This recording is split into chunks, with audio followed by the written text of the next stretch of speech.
You're listening to Inside of You with Michael Rosenbaum. And thanks for joining me. Thanks for, Ryan, I think we've done 360 episodes of television. You know, that's too many. It is. You gotta shut it down. You've got to shut it down. Yeah. No, it's crazy. It's crazy. I'm like, wow, I'm running out of guests. I gotta always be on the prowl. I gotta always hunt down these actors, these people who want to talk openly and, inspire the world. It's hard. Everybody's got a podcast now, but I'm glad got their own. Yeah, I'm glad I started early, and we've had such loyal followers that support this podcast that keep it going. And I guess I feel like I'm doing something all right. But we just renewed. Westwood One asked me to do another year. Sweet. So we're doing at least another year of Inside of You, and it's because of you guys. So if you like this podcast and you want to keep supporting, if you want to support extra and give something back, figure it make believe it's a streamer, and you're like, oh, I get all this, all this stuff. Yeah. You can go to Patreon, Patreon, patreon.com/inside of you or inside, patreon.com/inside, and become a member, become a patron. And I'll message you. And, if you want to get back to the show, that would be awesome if you could do that. Also, if you want to go to my Instagram at the Michael Rosenbaum, there's a link tree with all the cons we're doing, which Ryan will be coming to Chicago Con. It's a Smallville reunion later in the year. We've got Dallas, Texas. We've got Cincinnati. We've got a cruise. We've got a Smallville cruise. And believe it or not, with only a month out, tickets are starting to really sell now. Oh. So you could get excursions with me. I think I'm swimming with pigs. I'm going to be doing the Mayan ruins. There's a fly in this room. There is a fly in this room. I'm distracted by it. Yeah. It's probably attracted to your fart that you left in here an hour ago. He's like, I didn't fart. It's one of those slippy out ones, Yeah. They just happen. Yeah, it just happens. It happens sometimes. I don't think I did. But I think it's entirely possible. It's possible. It's within the realm. It happens. I wrote a book about it, which you can get on Amazon, The Talented Farter, a sound book. Get it for Father's Day. Father's Day is coming up. So why not get your dad The Talented Farter sound book? He'll love it. It's funny. It's touching. It's real fart sounds from me. They're actually my farts. So go to Amazon, The Talented Farter, write a review. And also Rosie's Puppy Fresh Breath is on Amazon. If you want your dog's breath to smell better, it's easy. Just put a cap full in your dog's water and it's odorless and tasteless. A lot of other great things. The Inside of You online store has great merch. If you want to go to the Inside of You online store, and sunspin.com, the band, you can pre-order albums now. You could be an executive producer and have your name on the album. You can get a free concert from us and much more at sunspin.com. The album's really sounding groovy. Yeah. Yeah, man. What is the release date? It's going to the mixer and master now. The mixer and master. They're going to master it. The master of the universe. Yeah. I mean, listen to this, Ryan. This is a pre-mix master.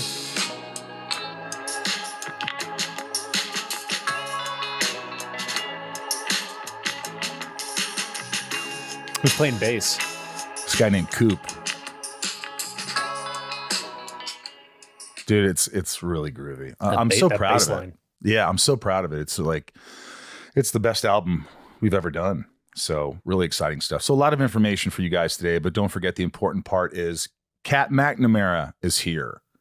And she's been here before. She's so open and fun and sweet. She's so smart. She's such a bright person. And she's got a lot going on right now. Talks about a horror movie she did. We talk about the past. We talk about the present. We talk about the future. It sounds like depression and anxiety all rolled up in one. Oh, yeah.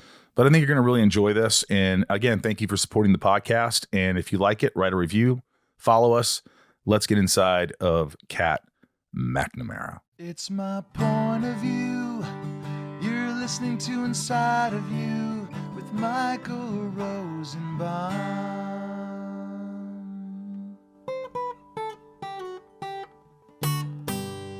Inside of You with Michael Rosenbaum was not recorded in front of a live studio audience. It's just so pleasant.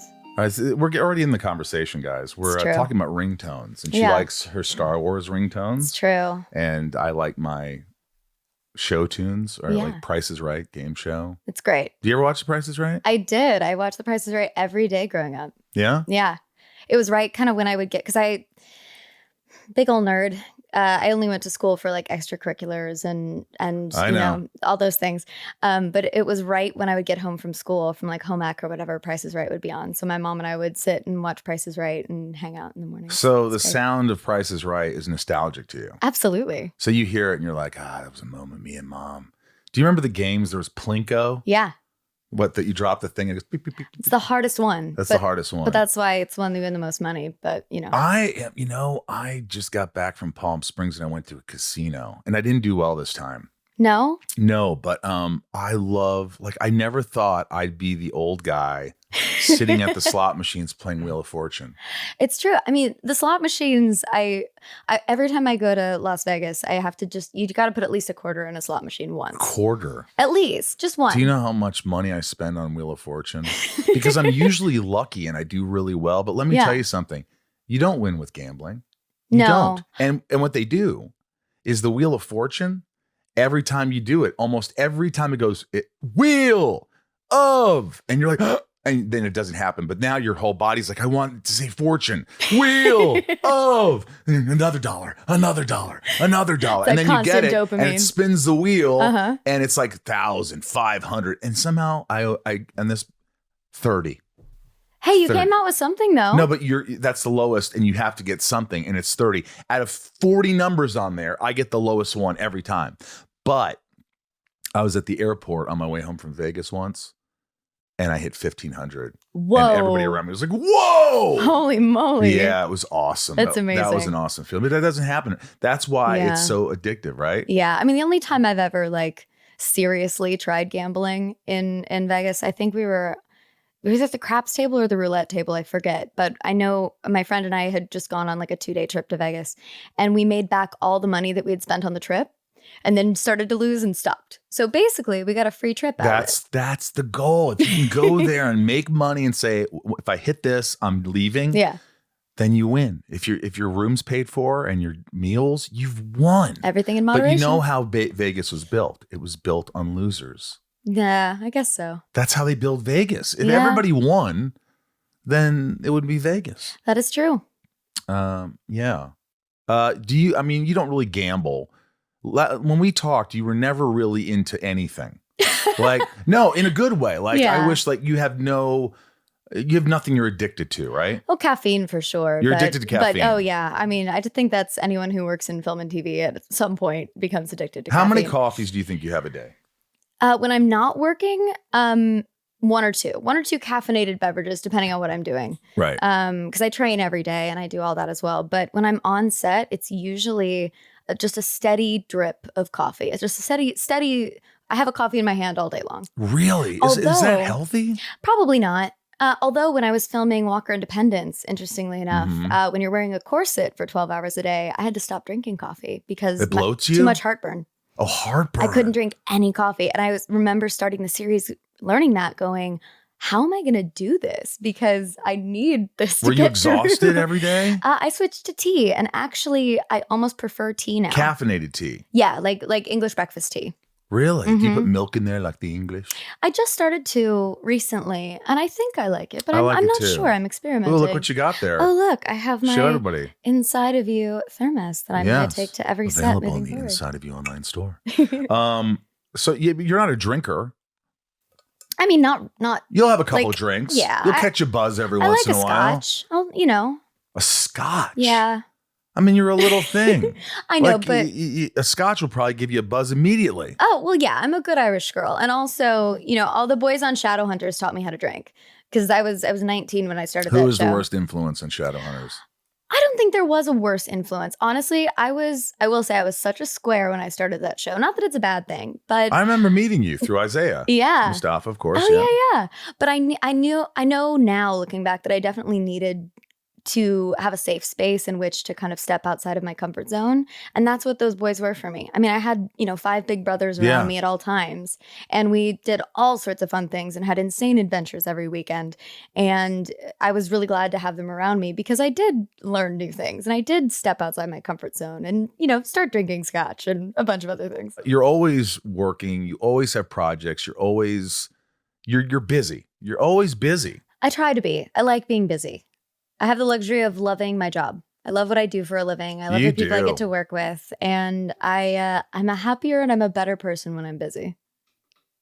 Yeah, I think that's probably true with everyone.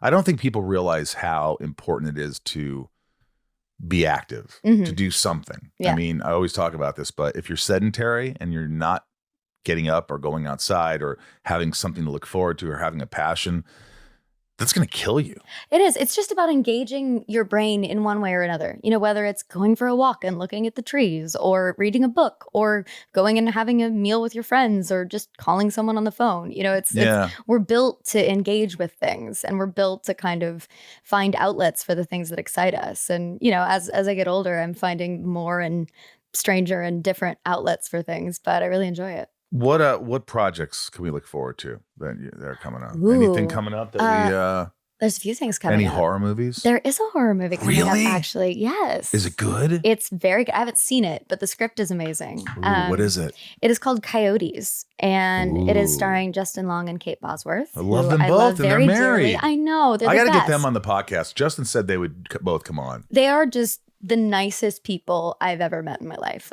They just seem so happy. And sometimes you look at people and you're like, fuck you. You're not that happy. And Stop then you meet acting them. like you're happy. Yeah. And then you meet them and you're like, oh, you actually are. This is insane. But I met Justin a long time ago during the pandemic. Those weird friendships we made during the pandemic on social Such a media. sweetheart. And we've kept in touch. And I had never met Kate before. And so long story short with this film, it was a very strange kind of synchronicity situation where I had almost worked with the director. Actually, oddly enough, he was supposed to direct the Urban Legends remake that I was supposed to do that fell apart because of COVID. I was an Urban Legend. I do. Yeah. Which another weird connection. The smallest world. Small. And the director was a dear friend of mine who directed a film I made during the pandemic called Untitled Horror Movie. And so he wrote the film. The director was a friend of mine as well. And then Justin was starring in it. And I'd been talking about it forever, me being a part of it in some way. And then they called me and they went, hey, wait a second. We need somebody to come down to Columbia for about 48 hours and come be the girl that we kill in the beginning of the movie. Would you be willing to do that? And I said, abso-freaking-lutely. First class flights? I mean, I was just happy to go to Columbia. I'd never been to Columbia. And wow. It was just so much fun. I spent the entire evening. Where? Bogota? Bogota. It was in the mountains outside of Bogota, and which oddly looks just like the Hollywood Hills of Los Angeles where the film is set. Yeah, I was shocked at how similar it is. Wow. But I spent the entire evening, most of it upside down or on a hillside, head downhill, covered in blood, and I'll leave it at that. And that's the movie? That's the opening scene, at least. Of that movie? Yeah. With Kate and Justin? Yeah. Wow. So you're like the Drew Barrymore of Scream. Exactly. And it was so sweet. Was it just hard and like really like dirty and gritty? And, oh, yeah. Like absolutely. You got your hands dirty. At the end, you were like sore. Yeah, at the end, it was actually very sweet of them. Did they all clap when you rapped? I don't know. I don't remember, actually, because it was about 4 a.m. Oh, yeah. But they did get out of here. They did come up to me and say, because it was very cold, oddly. This was in November. And they said, they were shooting in this house because most of the movie takes place there. And they said, we've turned on the shower in the house for you if you'd like to wash off all the blood in a real shower before you drive the hour drive home. I was like, thank you so much. Wow. You have no idea how much I want to shower right now. But it was the sweetest thing. Kate and Justin weren't even in the scene, but they came out and spent most of the night with us just so they could come hang out and say hi. Serious? And yeah. I was like, go home. It's 2 a.m. I've never met her, but she seems like a doll. She seems really amazing. She is everything I hope to be someday. She's an incredible actress. She's the nicest person. She's stunning. Isn't it just, we always talk about this. Isn't it easier? Not even in the industry, in the entertainment industry, but in life, it just takes so much less energy to be kind, just to be pleasant. Yes. It's just, and sometimes it takes a while. Like, to figure it out. You're worrying about all these things. You get irritable. You're this. You're on set. But like when you could just let go and just be like kind, Yeah.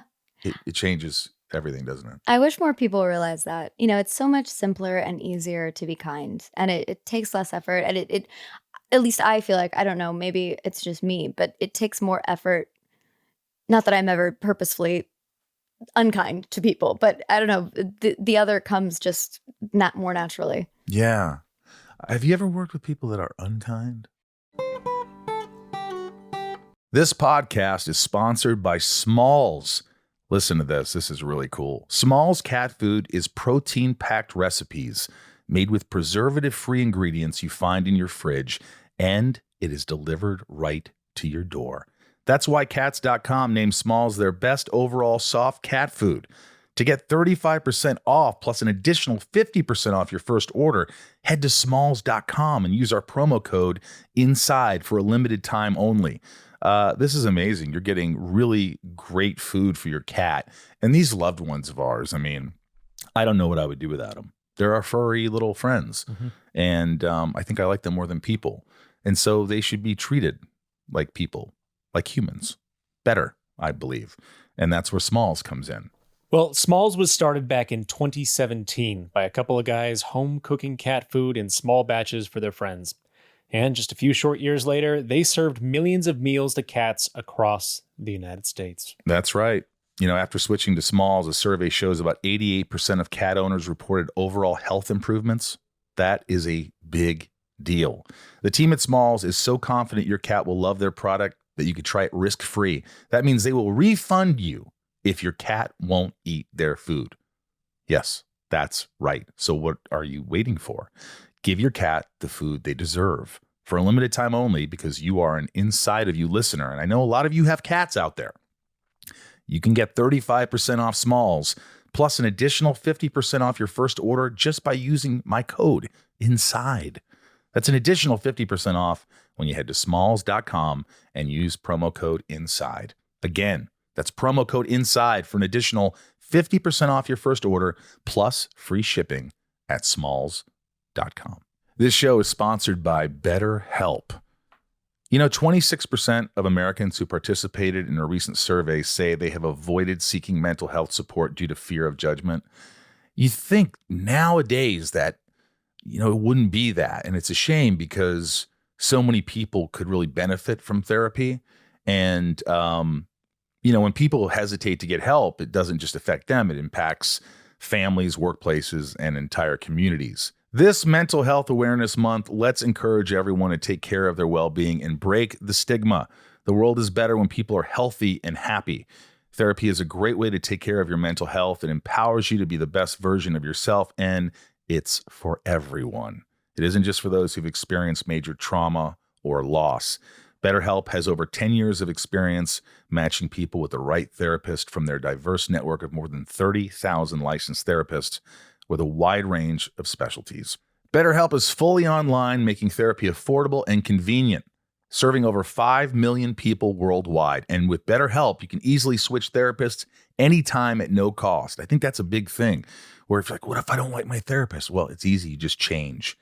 And, it's online. You don't have to go in and see somebody. It's so easy. Start now. Start a good habit. Do something for yourself. We have a lot that's inside of us that we want to get out. We're all better with help. Visit betterhelp.com/inside to get 10% off your first month. That's BetterHelp, HELP.com/inside. Have you ever worked with people that are unkind? I have. You have? Not many, but it happens. So what do you do? I'm just kind back because I think sometimes that diffuses the situation. Kill them with kindness? Yeah, it diffuses the situation. Was it on a set? No one's gonna know. You've done a lot of projects. You could just. It's been in a variety of situations. Times, yeah, where they just weren't nice to people. Yeah, in general, yeah. And you're like, oh, that person. Well, I'm not gonna let them bring me down. Exactly. Were they a good partner? The few. I don't find that breeds creative collaboration anyway. You know, If you're not kind, it's not going to be great. Yeah, I think the projects where the best work has come out is when everyone comes to the table open and excited to collaborate and learn from each other. And because no matter how much experience you've had in the industry, I think you can always learn something from the people you're working with, whether they've had more or less experience than you. And it always makes me excited. The thing I love most about what we do is sort of the whole is greater than the sum of the parts. This kind of weird collective imagination that we all have, that somehow everyone's ideas come together and build on each other to create something greater. Are you someone that when you're on set, you go, hey, what if I tried this? Do you always come up with stuff, or you like, hey, I like how it's written. I'm going to do what I'm told. I'm going to be the best I can. And you don't really add things to it? It depends on the project, I think.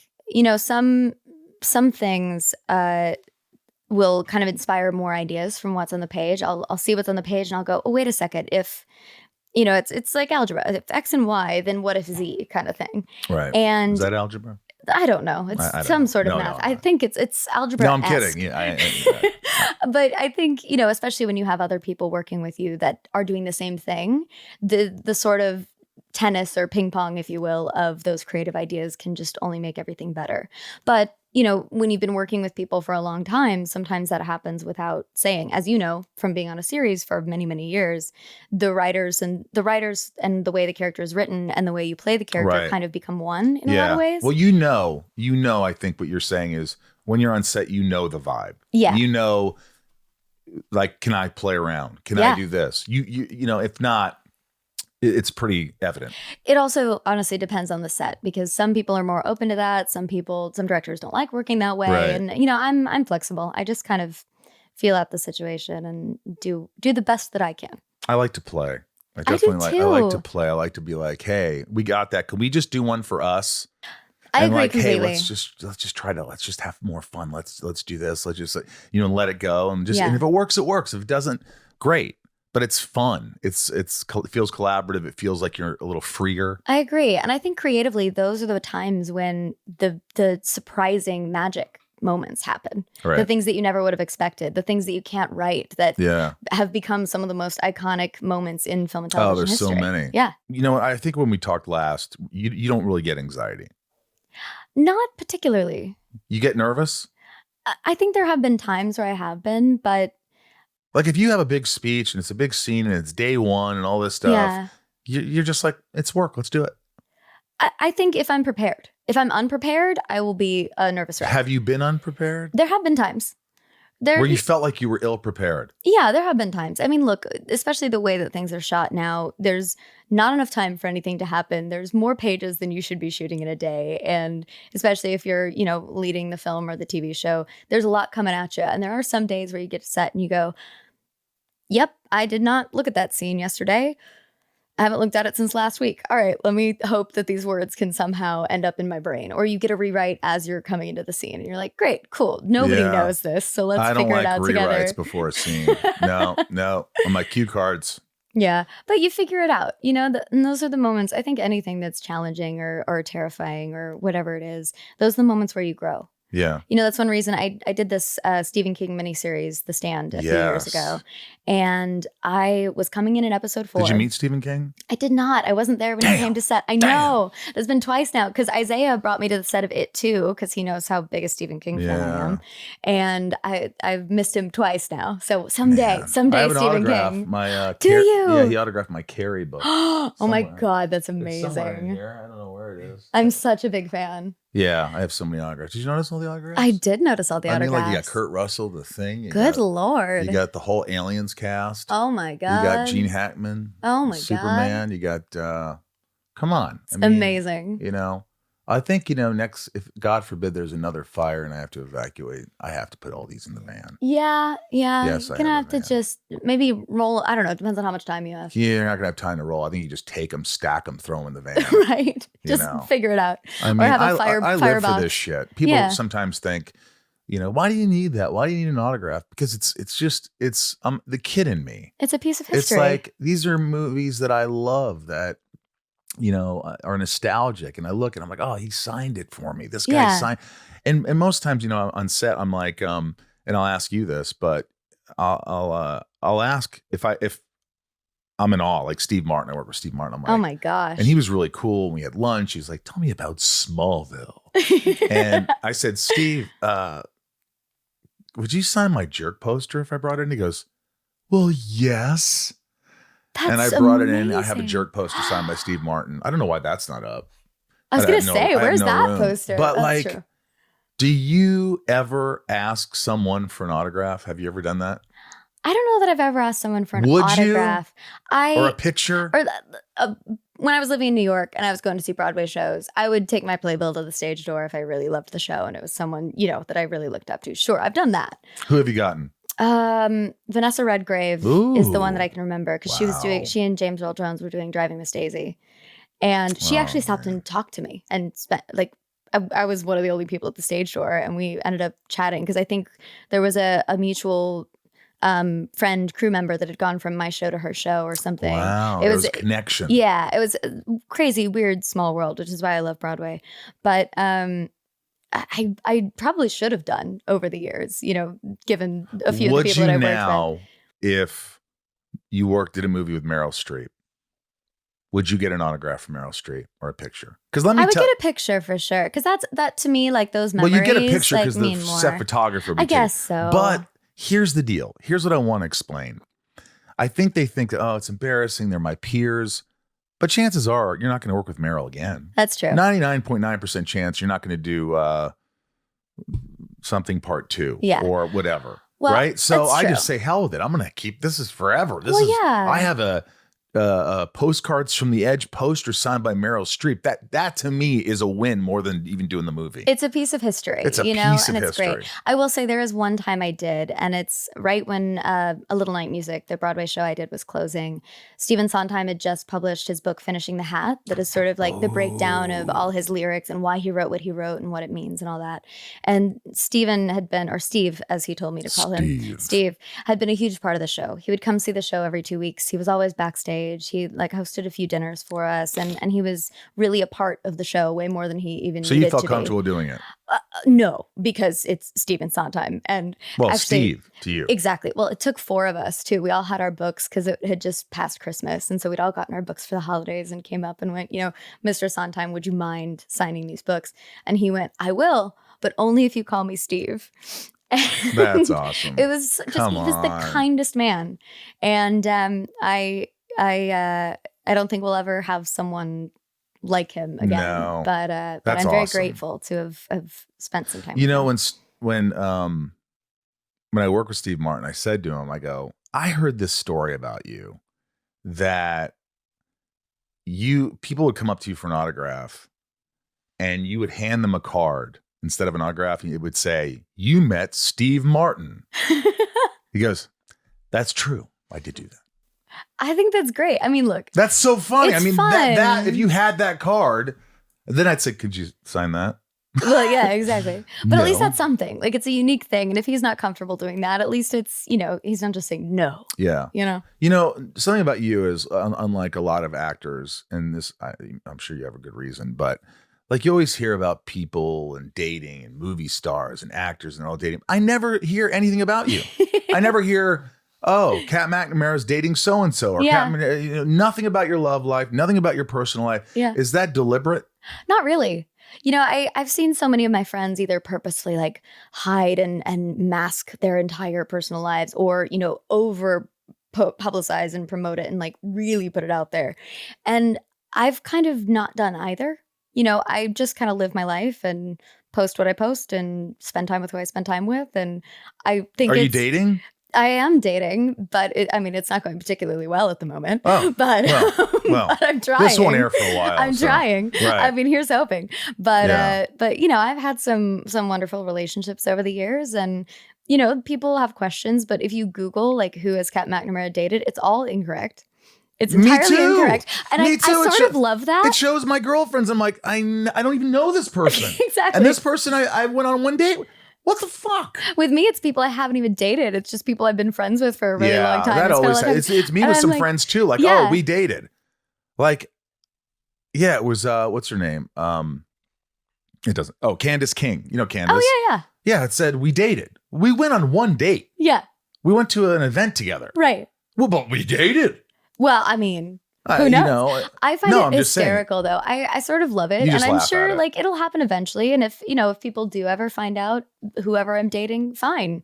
Because it shouldn't be. Well, not now. Well, I mean, look, but to me, like if, it doesn't become sensational if it's not a secret. And so I think people should just be able to live their lives and it should be what it should be. And also I read somewhere where it said that people who constantly post their relationships and pictures and all that stuff, they tend to not be happy couples. It depends though. I know some that are, and I know some that aren't. I guess it's really, I think it's just whatever is I say this with social media in general. I think whatever's authentic for you to feel like sharing and how you feel like sharing it, that's exactly what you should do. And it should be different for everyone. And that's the only way it feels like right. And that's the only way people really respond to it, I think. I think people can tell when it's, either too much or not enough or, how people want to do it. I don't post. I've been dating someone and I've almost never posted. Very, very seldom, because it's just like it's our thing. It doesn't need to be out there. But if it was something that was bigger and I thought, you know what, I'm going to share with the world, maybe. But like otherwise, it's like it's nobody's business. It's like, I'm not keeping it like private. I'm ashamed. I'm happy about it. I just don't choose to do that. But if you're like together and you do something and take some photos and they end up on social media, like who cares? What about all those pregnant pictures? When people are pregnant, they just want to show 50 pictures of them like naked, covering their boobs. How many pictures of those have you seen? I've seen a lot of them. Yeah. But you know what? That's the go-to pregnant picture. Yeah. It's the shirt's off, you're pregnant, you're like 9 months pregnant. Yeah. You're covering your boobs and you're just looking up at the stars. I mean, kudos to them for going through all of that 9 months pregnant. That's an ordeal. A photo shoot is an ordeal. I'm just saying that's the go-to. If you're pregnant, you got to do that picture. Yeah. I mean, having not been in that situation, I don't know what I would do. But, hopefully someday we'll find out. Do you think maybe there's a possibility you might want to have a family one day? Oh, I definitely do. Oh, you do? I definitely want to be a mom. Yeah, I've always wanted to be a mom. Yeah, you'd be a great mom. Thank you. Just as long as you don't force your kid to graduate high school at 14. No. Because that's when she graduated high school. No, I'll probably force them to read books because I think that makes you a better person. I wish my parents did that. I had to start doing that later in life. Yeah. But yeah, they never were like, you should read this book. Michael, read this. This is fun. Let's have reading time. It was just, we won't get into my childhood. Everyone listening knows about that. I mean, my parents never forced me to read. My mom actually had to do the opposite and be like, please put the book down and get some sleep. Please put the book down and do something else. When you say you graduated at 14 years old. Yeah. Like you had already taken algebra and calculus? Yeah. Calculus at 14. Yeah. I think I took that at 13. And then you got your master's at how old? I got my bachelor's at 17. My master's, I started it during Shadowhunters. In literature? In literature. Well, I started it. It's a very long story. I started MBA and then realized that I was just learning the same things that I'd learned in my undergrad, but just how to apply them to the corporate ladder. So you left that. And I was like, I don't need to learn how to write an email in the corporate ladder. Like I hope to never be in that position. Yeah. And then I had started a master's in applied economics, which is like the math of economics, which is what I really love. That's my most nerdy that I get. That's cool. And it was great. It was at Johns Hopkins. It was an awesome program. But how old were you when you got that? I was I think 18 when I was doing that. But the way the program was set up logistically, you had to be online at certain times. And with my schedule, I would have never been able to finish it. So I switched to literature. And then I was doing 20 episodes a year, working 16 hours a day and trying to do a master's degree. And I went, you know what? Let's put this away. I need to sleep. So I'll go back to it eventually. And I'm glad I've kind of set it down because I think now I know much more specifically what I would like to study. Yeah. But yeah, bachelor's of science in business administration, summa cum laude at 17. Now I just play D&D and that's what gets my nerdiness you're great. out, You're a nerd, but it's just amazing because at 14 years old, I was like, what was I taking at 14? I was taking pre-algebra. Yeah. General science. Lunch.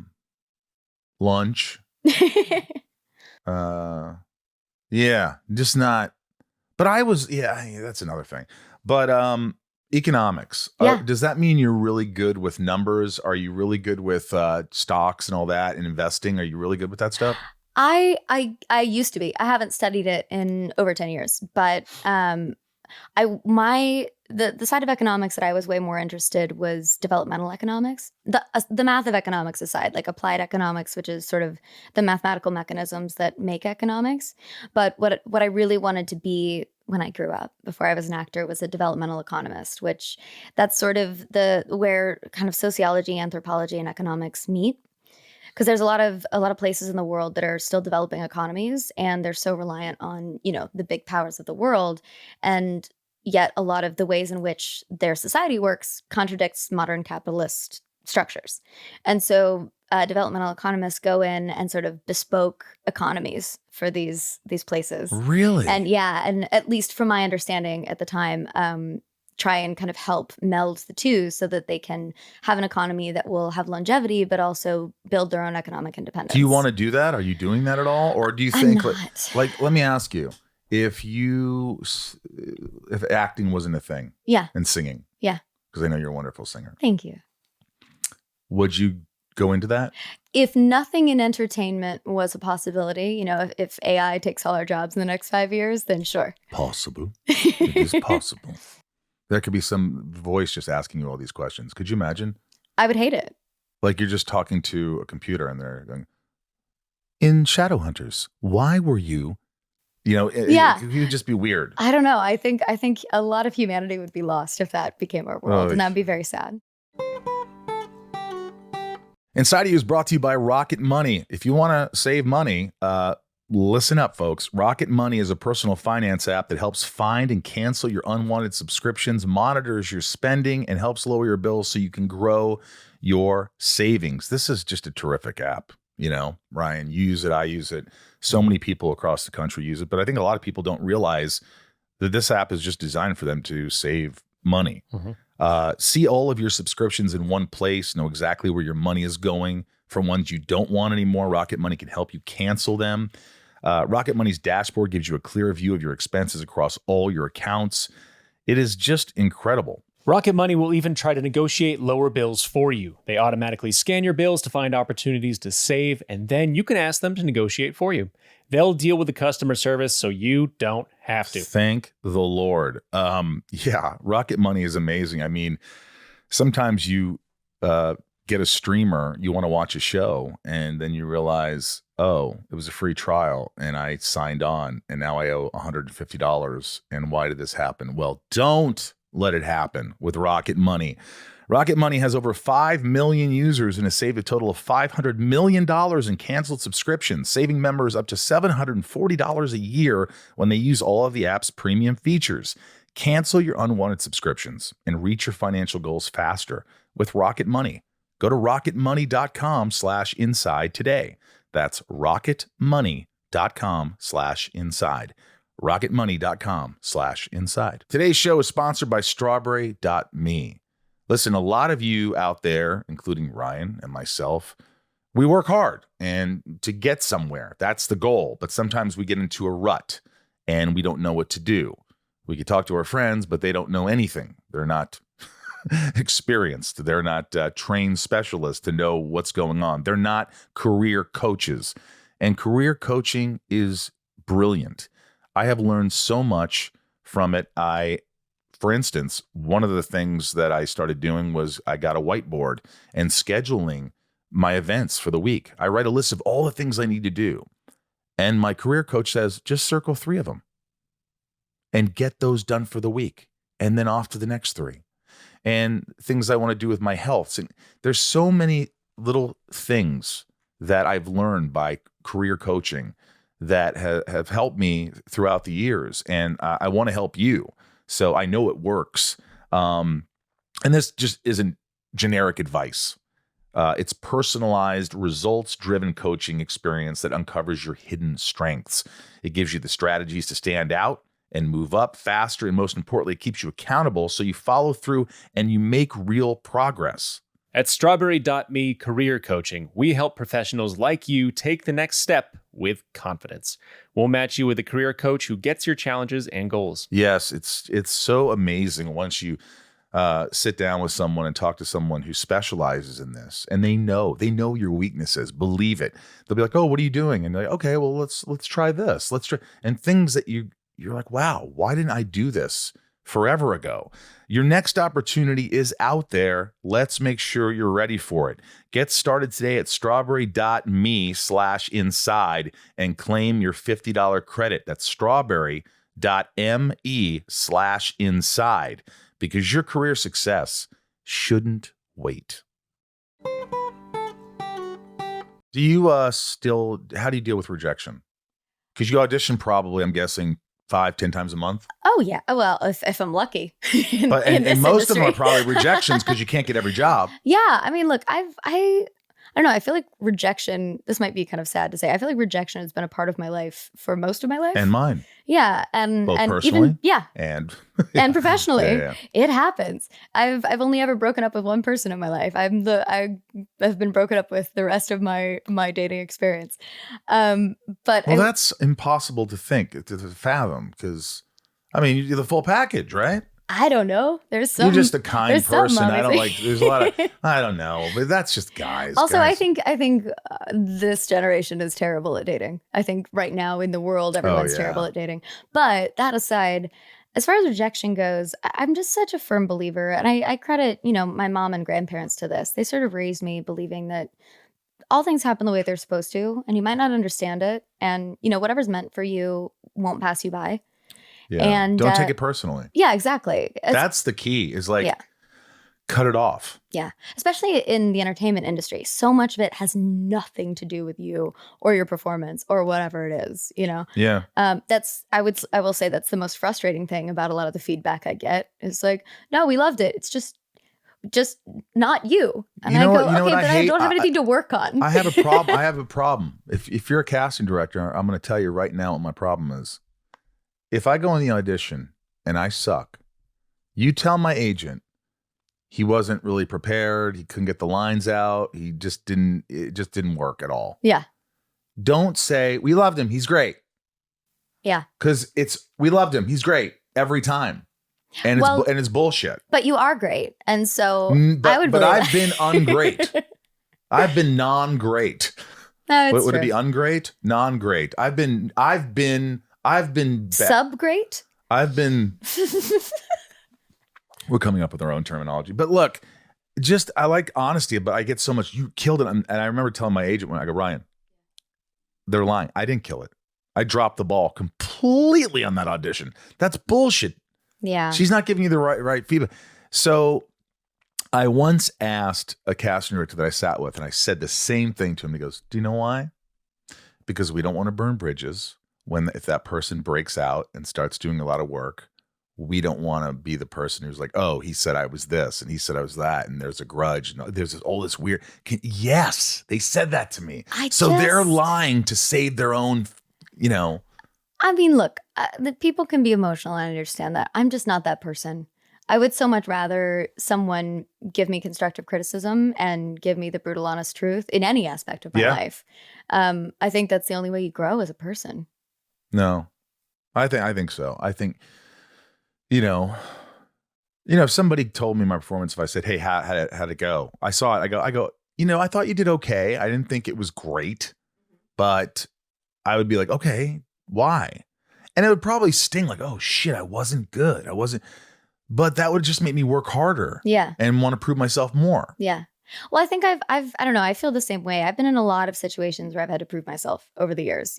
Especially now, I've sort of become tiny blonde lady who fights people in anything. I get hired to do that a lot. Tough. And thank you. But when I walk into a stunt room with a team of, 20 stunt guys and a couple coordinators, I don't look like that if you don't know me, and it's one of those things that I've been so grateful. Even when I was learning to fight on Shadowhunters, when I started, I didn't know how to hold a sword. I didn't know how to throw a punch. I didn't know anything. Wow. And I had to really work hard and, fail a lot. They really cast the right person. Have you ever had fighting experience? No. Can you hold a sword? No. Yeah. Have you ever done any wire action? No. Okay, you're hired. Truly. On a show that requires all of it. Yeah, but I was lucky because I got to learn with my character. Yes. I was the Harry Potter kind of going through learning everything, and I was grateful for that. And then by the time my character became a good fighter, I was too. And then I did most of my own fighting. Cool. And it's cool. And it's a great learning experience too. And now it's worked and got you other jobs because now you're I guess a triple threat. Yeah, at least. right? Yeah. I mean, stunts. You do stunts. You sing. Can you dance? I can. You can dance. You can act. What else? I can play D&D. I can run a D&D game. Oh my gosh. I don't know. You're the sixth sense. I'm learning to produce. I'm hoping to direct one of these days. But even now, I did a film, a lot of films even that I get hired on that don't have action in them, they'll throw in a scene. Like I did a film last summer in the Dominican Republic called The Queen's Jewels, which is a very National Treasure meets Outer Banks kind of family treasure hunting adventure thing. And my friend Natalie Martinez, who I worked with on The Stand, was playing the villain in the film, and they knew we were both fighters because we both had a lot of fight experience. And they went, "Oh, we're gonna write you guys a fight scene in the middle of it, just because you're both fighters and we've got you both here, and we're gonna make it happen." And then suddenly I'm like jumping off of rocks into the ocean and doing all these stunts and running through the jungle. I think we did about 23 miles a day of running through the jungle on that film, which I didn't know I was physically capable of sweating that much, but it looks amazing. That's great. It's funny how you can be miserable and it's hard, and then all of a sudden you see it, you're like, oh my God, I want to do that again. That looks so good. But you forget about all the hard work that went into it. Well, but I will say on that one, I think it's also the people you're with, because yes, it was 90 degrees at 6 a.m.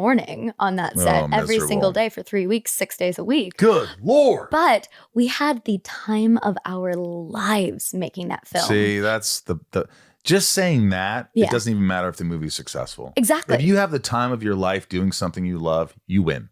I mean, you're a winner. You're in one of the most beautiful places in the world with incredible people doing such fun work on a project that you get to do things that, you never thought you'd be doing or wouldn't otherwise have the opportunity to do in your life. Yeah. So why not? Do you ever dream of winning an Oscar someday? I hope. I mean, you like to be nominated for something?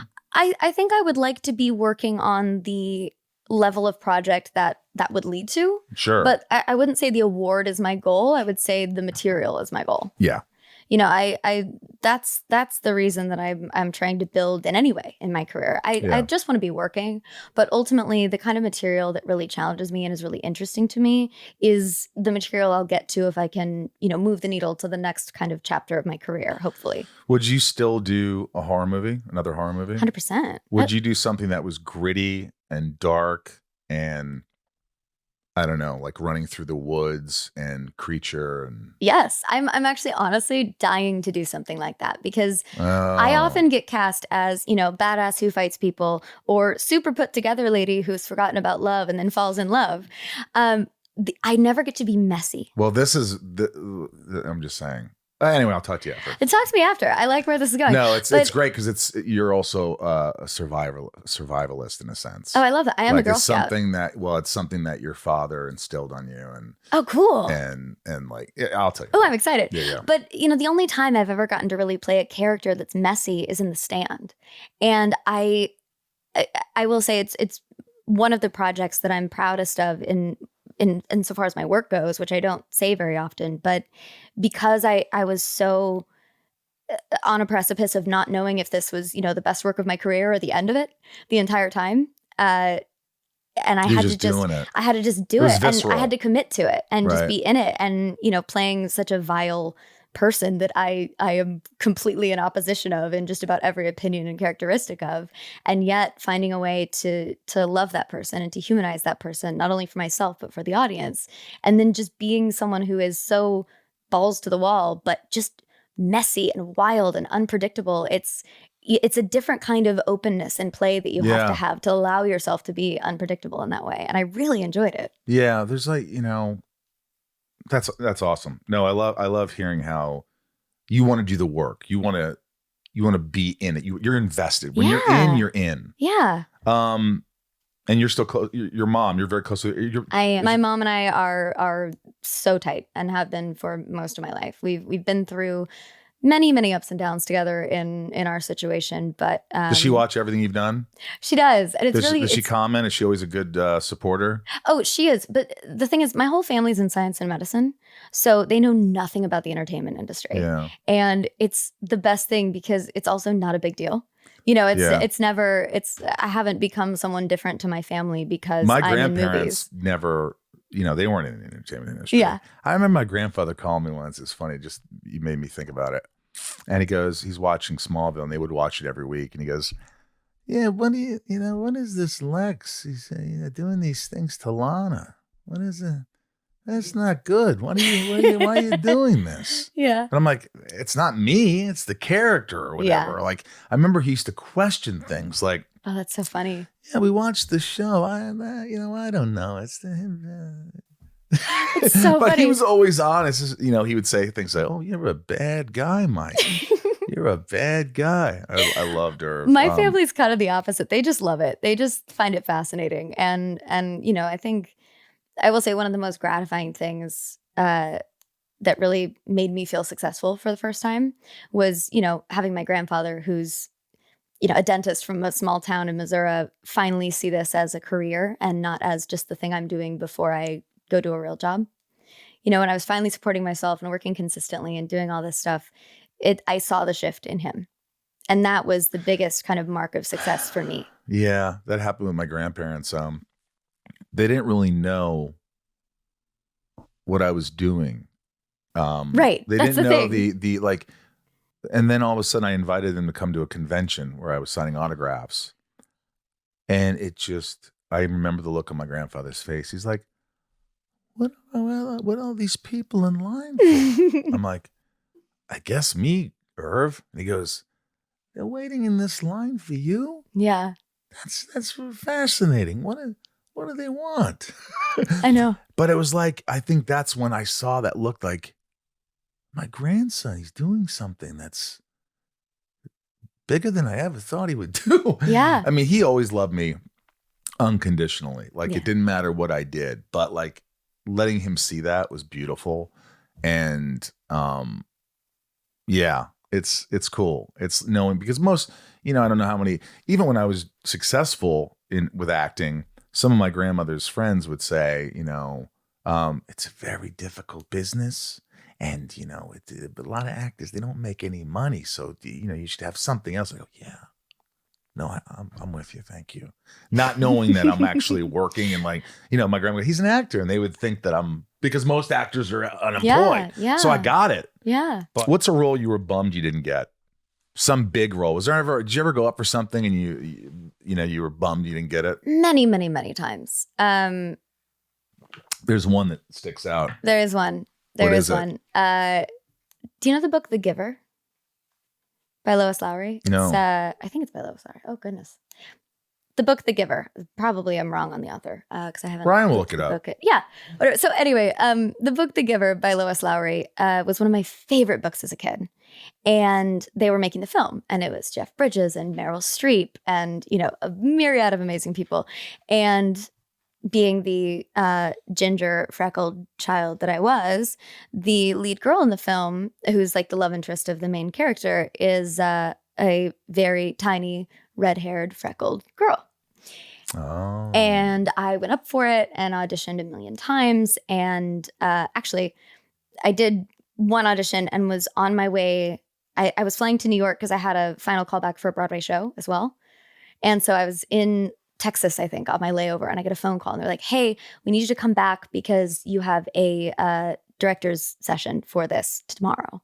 And I went, oh, okay, well, I was going to New York early to see my family, so sure, I'll come back. I've got an extra day. I can still do that and then get on a plane that night, take the red eye and make the callback. Perfect.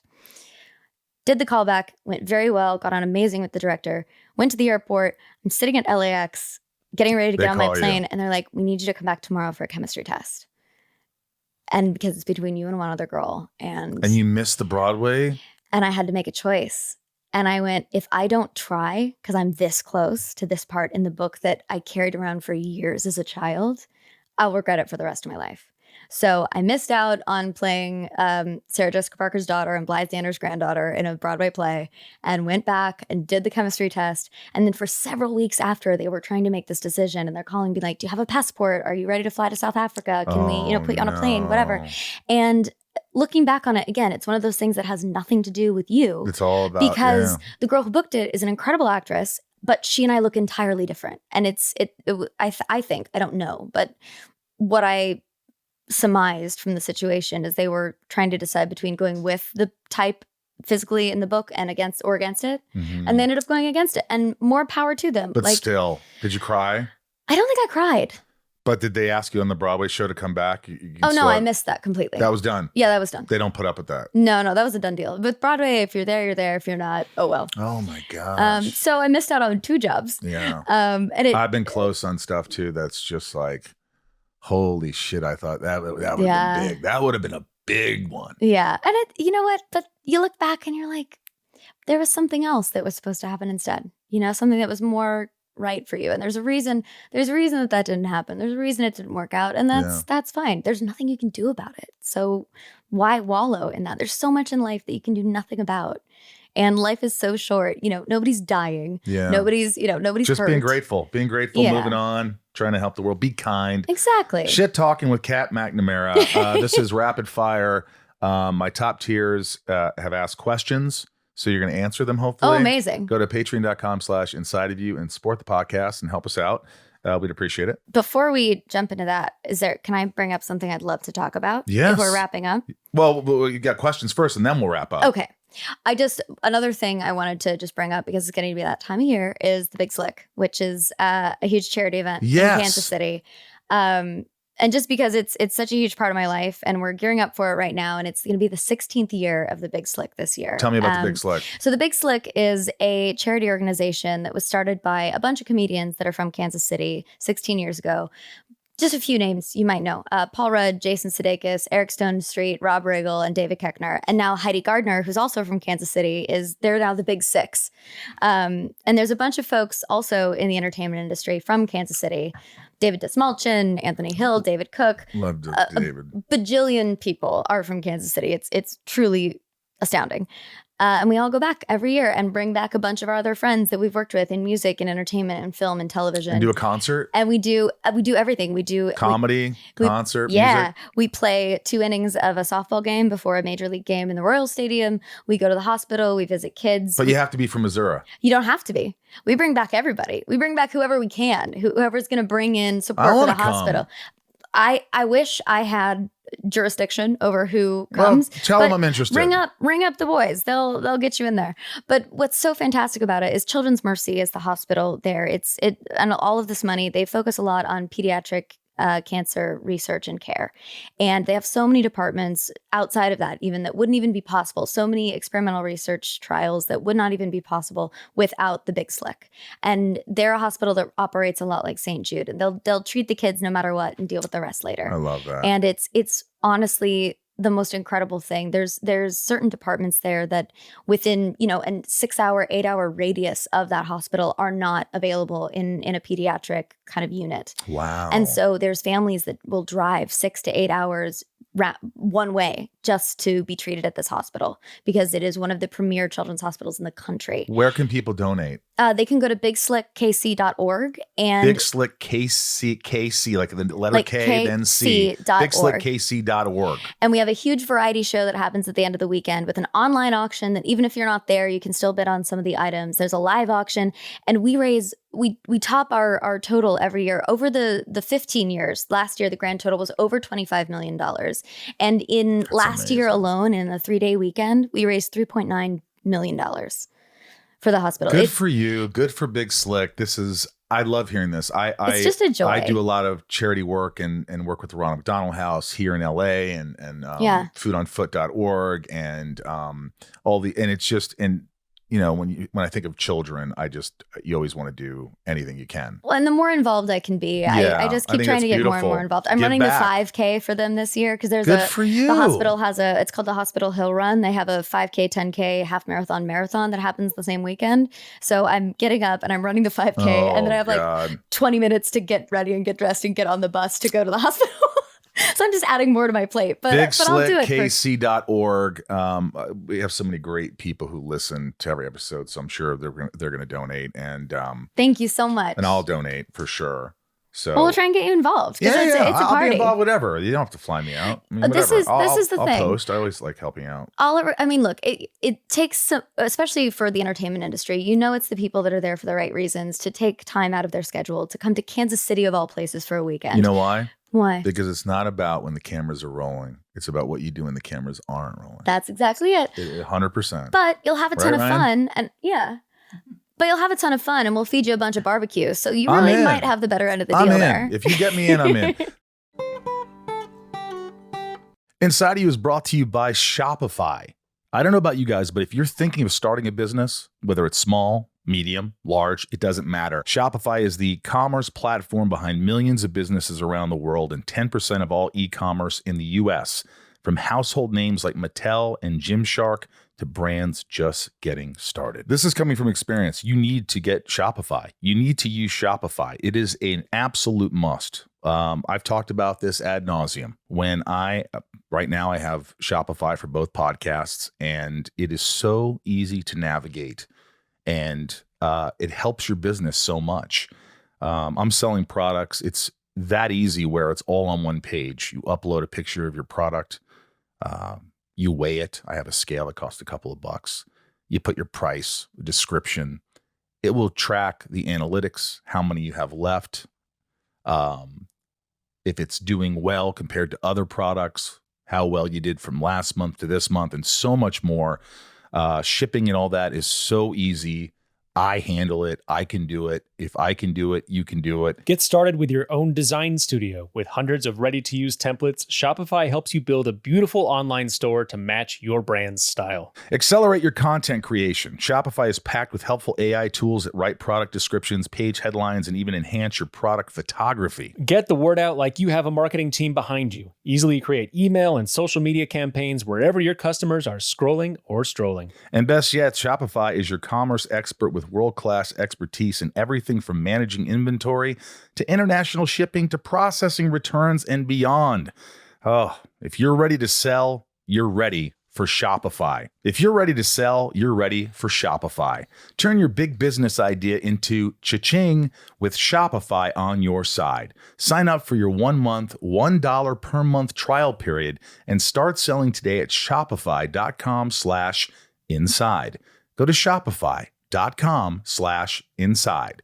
Shopify.com/inside. Hey folks, it's me, Michael Rosenbaum. Listen, if you're a supporter of the podcast, if you're enjoying these interviews, we ask you if you can join Patreon, patreon.com/inside of you, and help the podcast. It's a great way to build a community and friends, and there's a lot of benefits. There's different tiers. There's one where I give you packages every couple of months, a bunch of gifts, and write a note.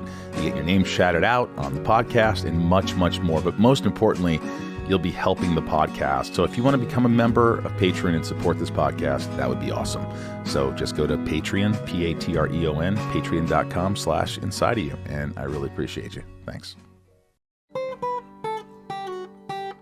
Shit Talking with Katherine McNamara, All right, let's do it. patreon.com/inside of you. Little Lisa, what song would best describe you?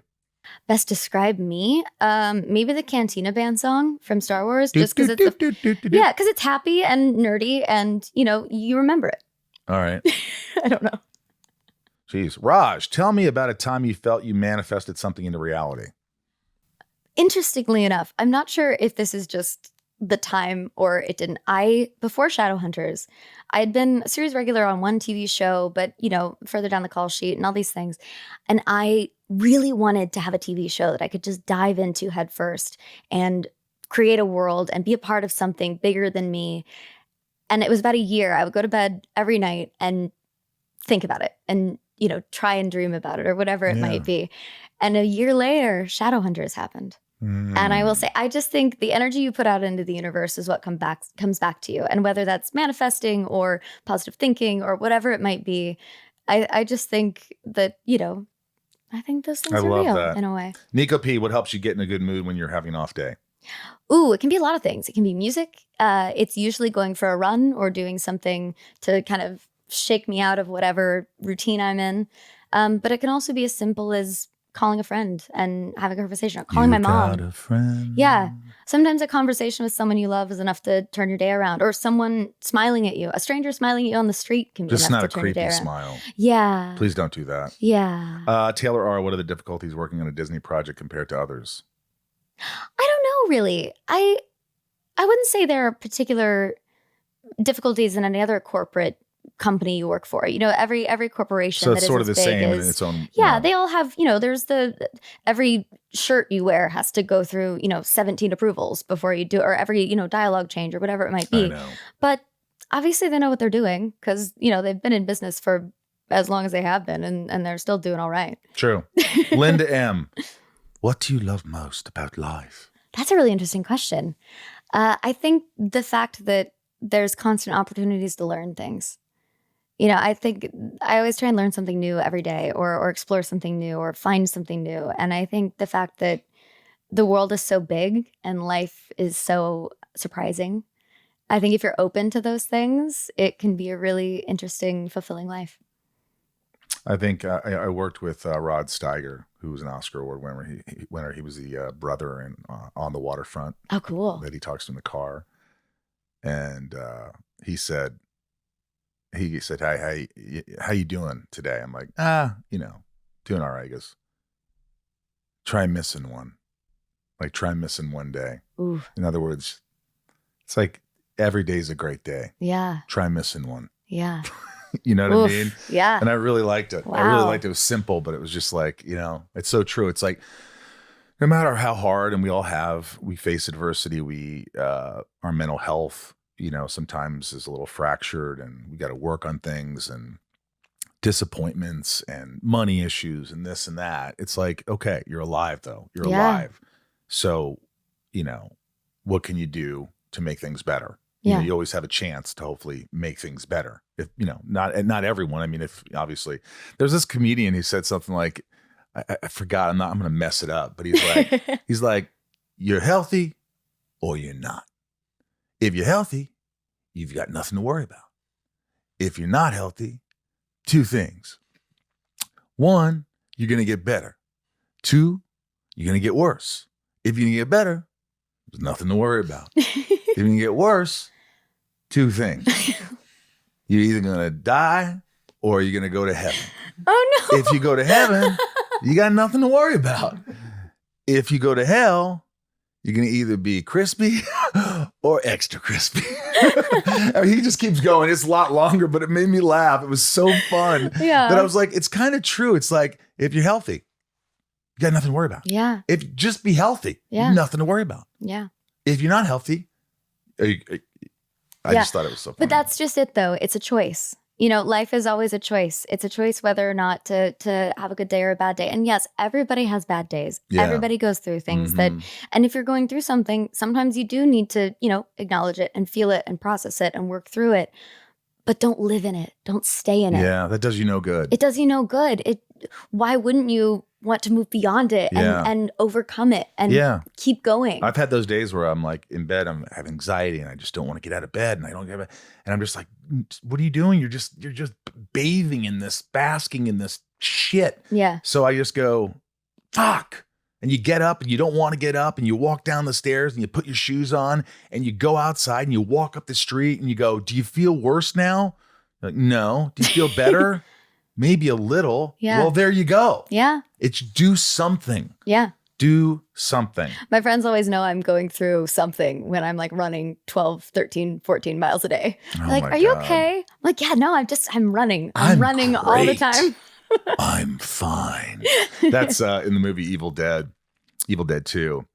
Bruce Campbell's looking at his image, himself in the mirror, and his reflection. He looks at his reflection. He goes, he's gathering himself. He says, "You're fine. You're fine." And his reflection comes out and strangles him and goes, "You just chopped your girlfriend up in millions of pieces. Does that sound fine?" It's so funny, but it's like, last question, Amber C. Which series you have liked, would you have liked to continue? If you had to choose, Walker Independence, Arrow, or in the Canaries? Oh, out of those two? Those two. Just because I had more time on Arrow, I will say Walker Independence, just because there was so much that we had just gotten into in the story. And that cast was so tight. And we all, you did two seasons? Just one. What the fuck? We did 13 episodes. Why? Well, because CW Political. had changes. And that's always. we were in the, the CW Red Wedding, as they call it. Yeah. But look, CW is doing what they're doing, and I'm so grateful to have worked for them as long as I did. Mhm. But that show, the cast was so excited to be doing it. Every single person had something interesting going on with their character. The world was so rich. The show was so well made. know. We had it was a beautiful show. We had this amazing 15,000 acre ranch we were shooting on. Were you shocked when they said we're not coming back? Everybody was, and we're still sad about it. We still all hang out together. Like, And we still have game nights. I bet you. What's funny is I had a show that got canceled. We did 2 seasons. And the numbers we were getting would be a hit show right now. Yeah, same. It would Same be a on hit- Walker. It would be a hit show right now. Yeah.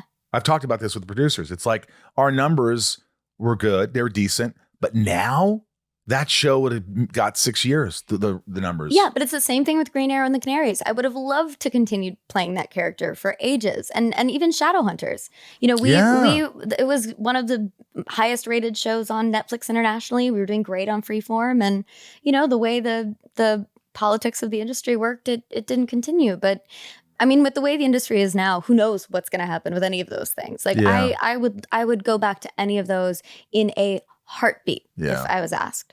That's great. Well, this has been awesome. I always think I've interviewed you. Is this the 3rd time? I think so. And it's like, what am I going to talk about? And I'm like, then an hour goes by and it's just easy, effortless, fun. It's like two friends just talking. Yeah. Well, It is. But But I it's enjoy also it. you. Like, you're such a good host and Well, interviewer. No, I don't say that lightly.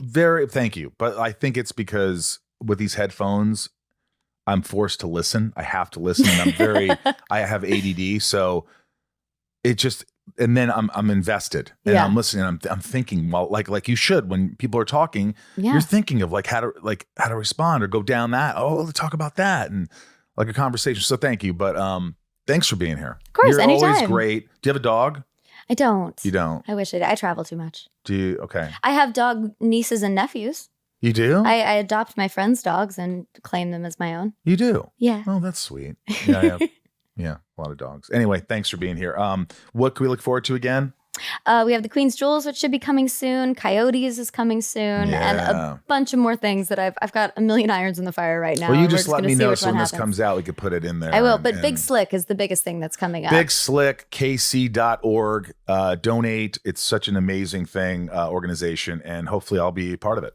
Yes, I hope so. All right. Thanks so much. Thanks. What can you say, Ryan? What can you say that hasn't been said?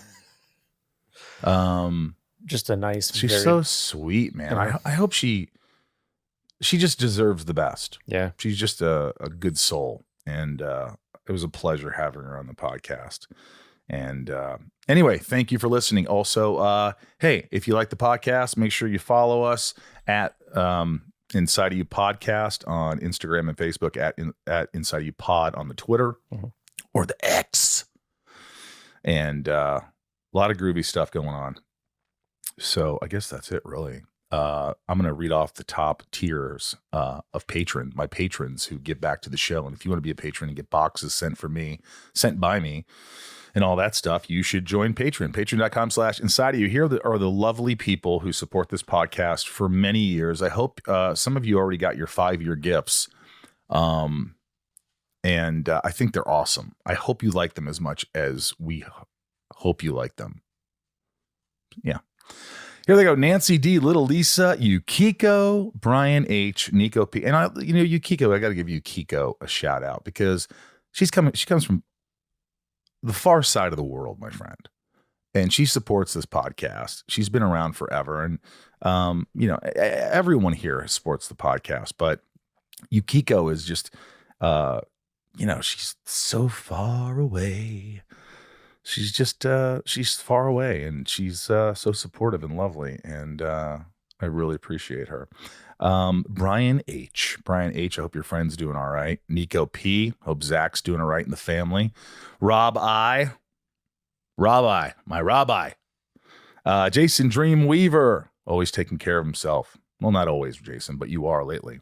Sophie M. I hope you're still treadmilling and taking care of yourself. And Raj C. Just saw him on the Zoom for the Talkville Zoom we had. It was really pissing us off. That Yeah, Raj. He knows how to piss people off. God, And Stacey Raj. L. Gosh, I love her. Jamal F.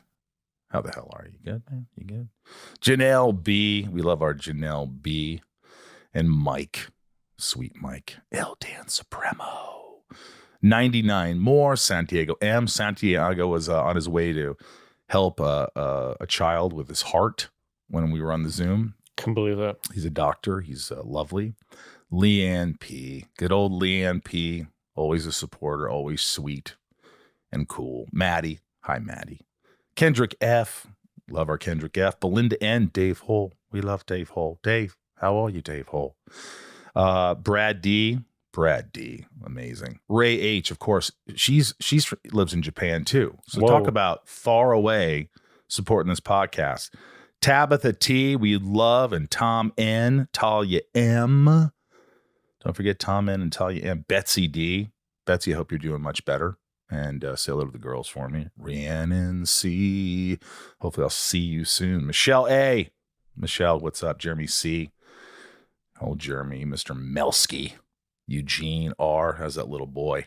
Monica T. Monica. Mel S. Why don't you read a few? How about Eric H? Ooh, that's a good name. I like Eric. Eric H. Amanda R. Oh, I love Amanda. Kevin E. Kevin. Jammin' J. Jammin' J. Leanne J. Leanne J, yeah. Lunar. Lunar. Luna R. Luna R. Jules M. Jules. Or is it Jules M? I love Jules. I haven't seen Jules in a while. Jessica. Jessica B, man. Jessica B. Yeah, come on. Some Kaylee. Some Kaylee J, Some bro. Kaylee J. Charlenia. Charlene A. I love that name, Charlene. It's a great name, isn't it? What's your name, Charlene? I don't know anybody who doesn't live in North Carolina. I don't know where Charlene lives, but it sounds like a North Carolina name for some Maybe reason. Charlotte, North Carolina. Charlotte. Maybe that's why I think it. I think it is. Romeo the band. Love Romeo. Frank B. Jen Talkerman. Gosh, Talkerman is just awesome. April R. Frank B. Rock. April R. Rocks. Randy S. You're the best. Claudia. Claudia, say hello to your mom for me. Rachel D. Rachel, you've been around for a while. My cuckoo clock is going off. You hear it? No. Nick W. We love you. Stephanie and Evan, we love. Stefan. Charlene A. Another Charlene. We have Charlene A. and Charlene A. We have two Charlene A's. Is that a typo? That might be a typo. How many Charlene A's could there possibly be in the world? Probably a lot. Let alone on this list. Don Giovanni. Jenny B76. NG Tracy, we love. Keith B. Heather and Greg Grether. C on the cruise. Ellie K. Who else is going on the cruise with us? Ben B. Pierre C. Sultan of Swing. Ingrid C. Dave T. Jeff G. Hey, Jeff and Dave and Ingrid. Sultan. Kareem H. Just send Kareem something. Brian B. Patrick H. I just sent somebody else something too, but I can't remember. My memory's not that great. We love you guys. Thank you for supporting this podcast and supporting me. So you rock. Hopefully I'll see you at some cons or the cruise. And from the Hollywood Hills in Hollywood, California, I'm Michael Rosenbaum. I'm Ryan Tejas. I'm here too. That's Ryan Tejas. Little wave to the camera. We love you. All right. We'll see you next week. Be good to yourself. And thanks for tuning in. Come see us next week. We'll be here.